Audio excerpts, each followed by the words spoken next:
Og nu optager vi så Ibens meget, meget spændende screencast om noget meget, meget spændende, nemlig om, hvordan man laver en screencast.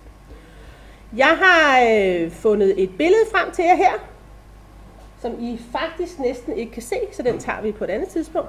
I stedet for, så kan jeg gå ind og finde jer nogle kemi-jokes, som jeg har her.